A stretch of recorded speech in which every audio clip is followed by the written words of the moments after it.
ஹாய்ங்க, எல்லோரும் எப்படி இருக்கீங்க? வீடியோ போட்டு ரொம்ப நாள் ஆச்சு இல்லையா? இன்றைக்கி வந்து ஃபேப்ரிக் பட்டன் எப்படி செய்கிறது அப்படிங்கிறத பார்க்க போகிறோம். இதுக்காக மிஷினை கொண்டு வந்து செஞ்சு காமிக்க போகிறேனா? இல்லவே இல்லைங்க. இந்த மாதிரி ஃபேப்ரிக் பட்டனை செய்யணும் அப்படின்னம்னா ஒரு ப்ரெஸ்ஸிங் மெஷின் வாங்குவோம். அது வந்து கிட்டத்தட்ட ஒரு 2000 3000 அந்த மாதிரி வருது. அதை விட்டோம்னா பிளேட் டைப்பில் இப்போ புதுசாக வந்து ஒரு ப்ரெஸ்ஸு பண்ணுற டைப்பில் இன்னொரு பட்டன் டைப் வந்திருக்கு. அதுவும் வாங்கணும். ஒரு பிகினராக இருக்கிற நம்ம எல்லோரும் வந்து இவ்வளோ செலவு பண்ணி எல்லாத்தையும் வாங்கிட்டு இருக்க முடியாது. நமக்கு அந்த அளவுக்கு ஆர்டர் வருதா இல்லைங்கிறதும் பார்க்கணும். ஒரு பிகினராக இருக்கிறவங்க செலவு பண்ண மாட்டாங்க. இந்த மாதிரி ஷெல் எல்லாமே பார்த்தீங்கன்னா உங்களுக்கு பட்டன் சென்டரில் உங்களுக்கு பேக் சைடும் ஃப்ரண்ட் சைடும் ரெண்டுமே சேர்ந்த மாதிரி 2-3 சைஸில் உங்களுக்கு கிடைக்குது. அது பட்டன் சென்டரில் வாங்கிக்கோங்க உங்களுக்கு வேணுங்கிற சைஸில். இப்போ நம்ம எந்த ஃபேப்ரிக்கில் நம்ம வந்து பட்டன் செய்யணும்னு நினைக்கிறோமோ அந்த ஃபேப்ரிக்கை எடுத்துக்கலாம். அதுக்கு ரொம்ப அளவான சின்ன பிட்டு தான் நமக்கு தேவைப்படும். பெரிய கிளாத்தெல்லாம் வேண்டியதில்லை. இந்த மாதிரி பட்டனில் வச்சு நல்லா சுற்றிட்டு பேக் சைடில் நல்லா சுற்றிக்கோங்க. அந்த பிசுறு எதுவுமே இல்லாமல் துணி வந்து அந்த பட்டனோட நல்லா ஜாயிண்ட் ஆன மாதிரி நல்லா டைட்டாக சுற்றிக்கோங்க. சுற்றிட்டு பாபினில், அதாவது த்ரெட்டு, நான் பாபின் த்ரெட் எடுத்திருக்கேன். நீங்கள் எந்த த்ரெட்டாக இருந்தாலும் எடுத்து ஒரு பூ கட்டுற மாதிரி ஒரு 2-3 நாட்டு போட்டுட்டு கட் பண்ணிடுங்க. அவ்வளோதான்.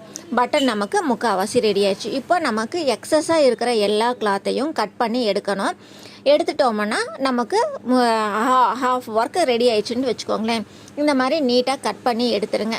கட் பண்ணி எடுத்துகிட்டு இதுக்கு மேலே தான் வந்து பேக் சைடு ஷெல்லை வச்சு நம்ம க்ளோஸ் பண்ண போகிறோம். இது நல்லா பார்த்துக்கோங்க, தெரியுதா? நல்லா பார்த்துக்கோங்க. இது மேலே வந்து ஷெல்லை வச்சு க்ளோஸ் பண்ணணும். இப்படி இந்த செல்லை மேலே வச்சு நல்லா ப்ரெஸ் பண்ணிங்க அப்படின்னம்னா போதும் அப்படின்னு சொல்ல மாட்டேன்.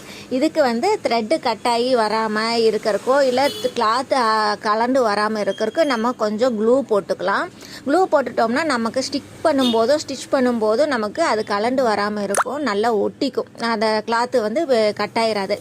இப்போ வந்து ரொம்ப ஈஸியாக அந்த பேக் ஷெல்லை மேலே வச்சுட்டு நம்ம மிஷினில் அந்த அந்த எட்ஜு கிராஸ் வரும் பார்த்திங்களா, அந்த இடத்துல இல்லை உங்களுக்கு கொஞ்சம் பழகிற வரைக்கும் தான், இல்லைன்னா நார்மல் மேலே டேபிள்லேயே நீங்கள் வச்சு இந்த ப்ரெஸ் பண்ணிட முடியும் ரொம்ப ஈஸியாக.